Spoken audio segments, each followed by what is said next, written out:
అరే దీవానో ముझे పహచానో मैं हूँ डॉन ఇది సాంగ్ బీట్. అమితాబ్ సినిమాలోని పాట, ఆడియో కరీంలాలా, హాజీ మస్తాన్, వరదరాజన్, దావుద్, చోటా రాజన్ వీళ్ళంతా డాన్స్, అండర్ వరల్డ్ డాన్స్. తొండ ముదిరితే ఊసర వెళ్ళి అవుతుంది, అలాగే రౌడీ ముదిరితే మాఫియా డాన్ అవుతాడు. సరిగ్గా భారత ఆర్థిక రాజధాని ముంబైలో ఇలాగే జరిగింది. 6-7 దశాబ్దాలుగా ఒకరి తర్వాత ఒకరు ఇలా తరాలు మారే కొద్దీ డాన్లు మారారు, అంతర్జాతీయ స్థాయికి ఎదిగారు.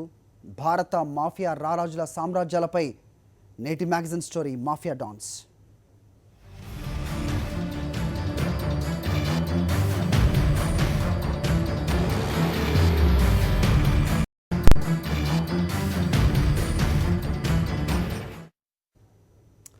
ఇంతకుముందు చెప్పినట్టు అరే దీవానో ముझे పహచానో मैं हूँ డాన్ అనే సాంగ్ బీట్ అమితాబ్లోని సినిమా పాట.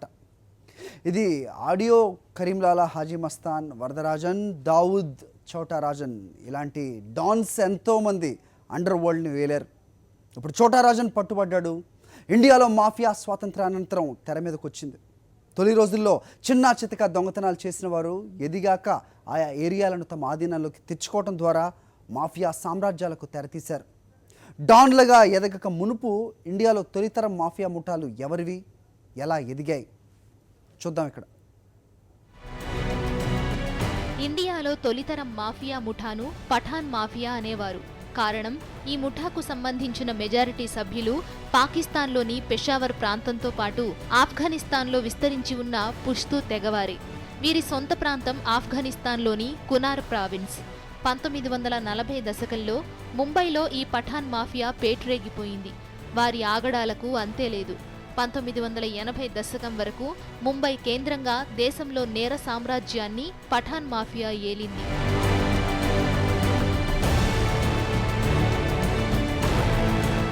వీరికి నాయకుడిగా ఎదిగిన కరీం లాలాను తొలి మాఫియా డాన్గా చెప్పుకోవాలి.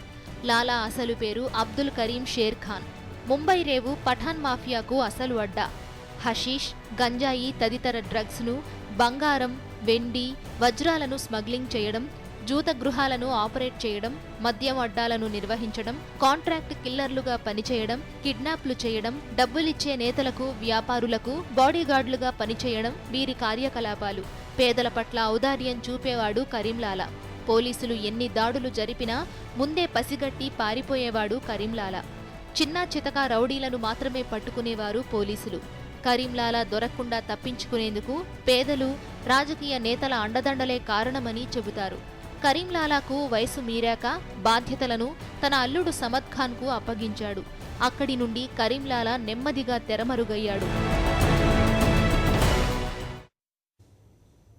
హాజీ మస్తాన్గా అందరూ పిలిచే ఈ మాఫియా డాన్ అసలు పేరు మస్తాన్ హైదర్ మిర్జా. తమిళనాడుకు చెందిన హాజీ మస్తాన్కు హిందీ అక్షరముకు రాదు. కానీ బాలీవుడ్ని, ముంబై నేర సామ్రాజ్యాన్ని ఎలా ఏలాడో ఈ స్టోరీ చూస్తే తెలుస్తుంది. మస్తాన్ హైదర్ మీర్జా తమిళనాడు కోస్తా జిల్లా రామనాథపురంకి చెందినవాడు. అతనికి తెలిసింది తమిళ భాష ఒక్కటే. 8 ఏళ్ల వయసులో తండ్రితో కలిసి ముంబైకి వలస వచ్చాడు. క్రాఫోర్డ్ మార్కెట్లో 10 ఏళ్ల పాటు సైకిల్ రిపేర్ షాప్ నడిపించాడు. సంపాదన సరిపోయేది కాదు. 1944లో ముంబై పోర్ట్లో కార్మికుడిగా చేరాక లైఫ్ టర్న్ అయింది. అప్పటికే మాఫియా లీడర్గా ఎదిగిన కరీంలాలా అండదండలు దొరికాయి. ధనవంతుడయ్యాడు. హాజీ మస్తాన్ స్మగ్లింగ్ లాంటి చట్ట వ్యతిరేక కార్యకలాపాలు చేసేవాడు కానీ ఏనాడు ఎవరినీ బెదిరించలేదు, ఓ బుల్లెట్ని ప్రయోగించలేదు. అందుకే ముంబై నేర సామ్రాజ్యంలో శత్రువులు లేకుండా 20 ఏళ్ల పాటు సునాయాసంగా తన కార్యకలాపాలను నడిపించాడు.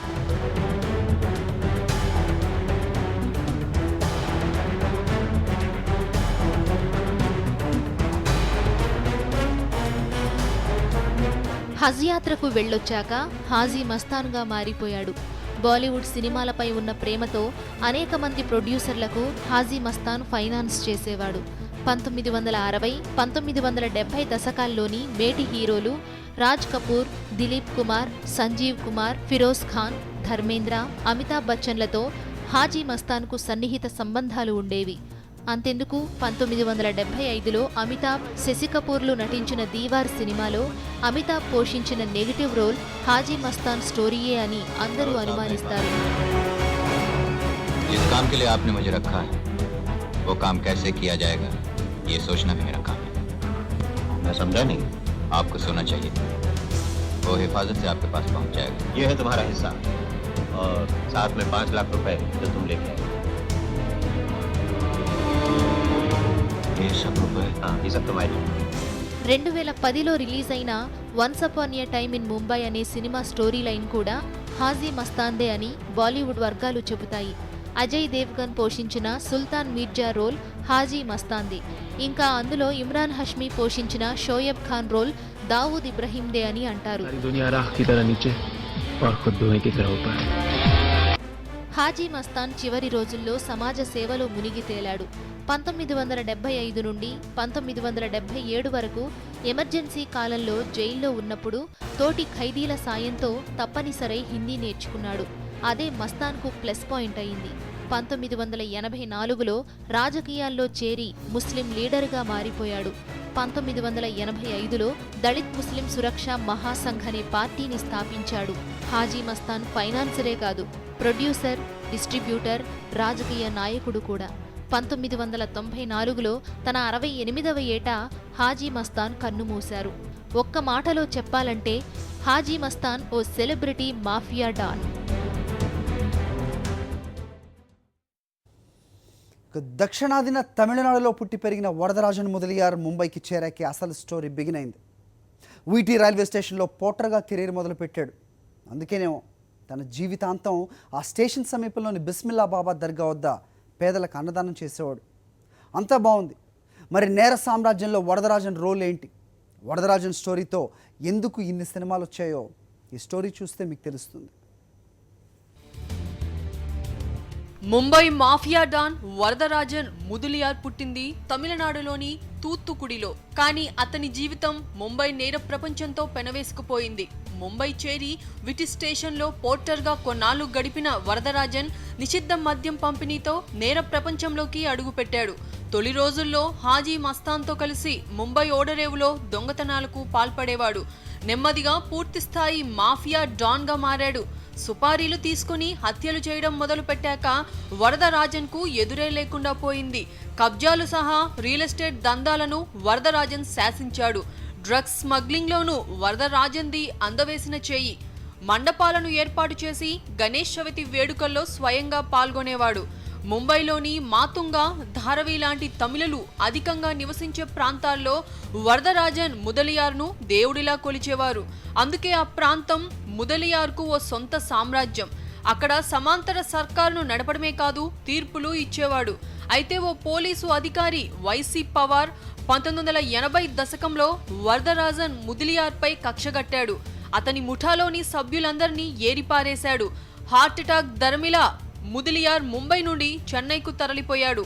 1988 జనవరి 2న వరదరాజన్ కన్నుమూశాక ఆయన మృతదేహాన్ని Haji Mastan Indian airlines chartered విమానంలో ముంబైకి తీసుకొచ్చాడు. వరదరాజన్ను కడసారిగా చూసేందుకు వచ్చిన జనంతో ధారవి, మాతుంగా, సియోన్, కోలివాడ ప్రాంతాలు కిటకిటలాడాయి. వరదరాజన్ ముదలియార్కు హీరో వర్షిప్ ఉంది. అందుకే వరదరాజన్ స్టోరీతో అనేక సినిమాలొచ్చాయి. చాలా వరకు హిట్ అయ్యాయి కూడా. 1987లో కమల్ హాసన్ హీరోగా మణిరత్నం తీసిన నాయకన్ అనే సినిమా స్టోరీ వరదరాజన్దే. తమిళ్, తెలుగులో వచ్చిన ఈ సినిమాను 1988లో హిందీలో దయావన్ అనే టైటిల్తో వినోద్ ఖన్నా హీరోగా తీశారు. 1991లో మలయాళంలో తీసిన అభిమన్యులో మెయిన్ రోల్, అగ్నిపథ్లో అమితాబ్ నటించిన రోల్ వరదరాజన్దే. అంతెందుకు 2013లో తమిళ్లో వచ్చిన తలైవాలో సత్యరాజ్ రోల్ వరదరాజన్దే. రీసెంట్ గా రిలీజ్ అయిన తమిళ సినిమా యాగ వయ్యునుం నాకాకాలో మిథున్ చక్రవర్తి ప్లే చేసిన రోల్ సైతం వరదరాజన్దే అని అంటారు. ఎందరో హీరోలకు కెరీర్ టర్నింగ్ రోల్స్ ఇచ్చిన వరదరాజన్ ముదలియార్ నిజంగా ఓ స్మగ్లర్, ఓ డానే కాదు, ముంబైలో స్థిరపడ్డ లక్షలాది దక్షిణాది పేదల పెన్నిది కూడా. ముంబై మాఫియా డాన్లలో దావూద్ ఇబ్రహీంను ప్రముఖంగా చెప్పుకోవాలి.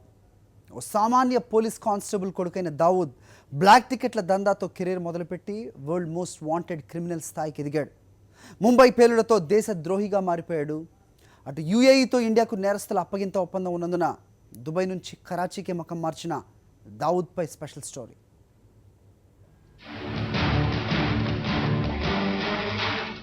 భారతీయుల దృష్టిలో దావూద్ ఇబ్రహీం ఓ దేశద్రోహి. ఇంటర్పోల్ రికార్డుల్లో పేరు మోసిన నేరగాడు. ఇంటర్పోల్ లెక్కల ప్రకారం దావూద్ ఇబ్రహీం సామ్రాజ్యం విలువ $6.7 బిలియన్ల.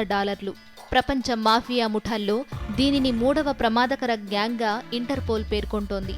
పైగా ఇస్లామిక్ టెర్రరిస్టులు ఒసామా బిన్ లాడెన్తో ప్రత్యక్ష సంబంధాలు దావూద్కు ఉండేవని, అల్ ఖైదా, ఐసిస్లతో సన్నిహిత సంబంధాలున్నాయని ఇంటర్పోల్ అనుమానిస్తోంది.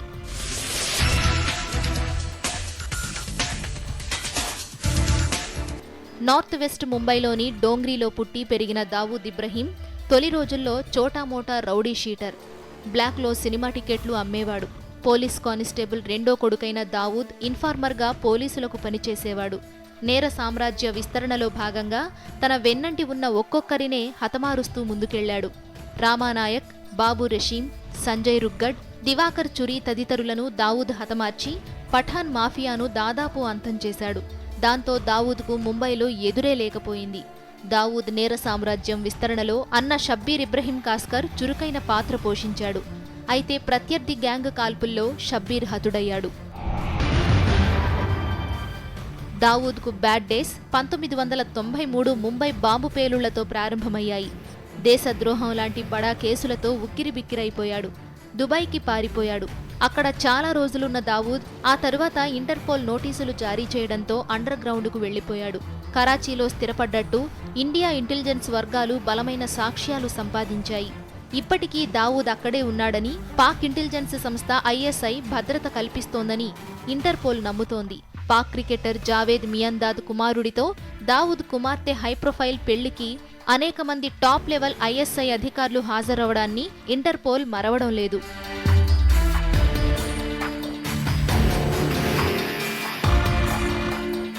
ఇదిలా ఉండగా క్రికెట్ను విపరీతంగా అభిమానించే దావూద్ ఇండియా క్రికెటర్లను షార్జాలో ప్రలోభపెట్టాడని మాజీ కెప్టెన్ దిలీప్ వెంగ్సర్కార్ గతంలో ఆరోపించాడు. డ్రెస్సింగ్ రూమ్కు దావూద్ స్వయంగా వచ్చాడని, పాక్ టీంను ఓడిస్తే తను సంతోషిస్తానని చెప్పాడట. అదే జరిగితే ప్రతి ఇండియా క్రికెటర్కు ఓ లగ్జరీ కార్ను బహుమానంగా ఇస్తానని దావూద్ ఆశ చూపినట్టు వెంగీ పేర్కొన్నాడు. ఈ ఆఫర్ని తను సున్నితంగా తిరస్కరించినట్టు వెంగీ చెప్పుకున్నాడు. ఒకవేళ ఆ ఆఫర్ని ఒప్పుకుంటే తరువాతి మ్యాచ్లో ఇండియాను ఓడించాలని దావూద్ షరతులు పెట్టేవాడేమో. ప్రస్తుతం కరాచీలోని 2 లోకల్ గ్యాంగులతో దావూద్కు స్నేహం చెడినట్టుంది. బ్యాంకాక్లో చోటా రాజన్ను హతమార్చేందుకు పురమాయించిన గ్యాంగ్ లీడర్ భోలో అదృశ్యమయ్యాడు. భోలోను ప్రత్యర్థి షోయబ్ గ్యాంగ్ హతమార్చిందని పాక్లో అందరూ అనుమానిస్తున్నారు. దావూద్ చలవతో షోయబ్ కొన్నాళ్లు అరెస్టు కాకుండా తప్పించుకున్నాడు. కానీ ఎట్టకేలకు పాక్ అధికారుల ఒత్తిడి మేరకు అరెస్టు కాక తప్పలేదు. ముంబై మాదిరిగా కరాచీ గొడవల్లో తలదూర్చితే అక్కడి నుండి వేరే చోటకు మకాం మార్చాల్సి వస్తుందని దావూద్ ఇబ్రహీం వర్రీ అవుతున్నాడు. మళ్లీ ముంబైపై దావూద్కు మనసు మళ్లినట్టుంది. అందుకే దేశద్రోహం కేసు తొలగిస్తే ఇండియాకే వస్తానంటూ ఆఫర్లు ఇస్తున్నాడు.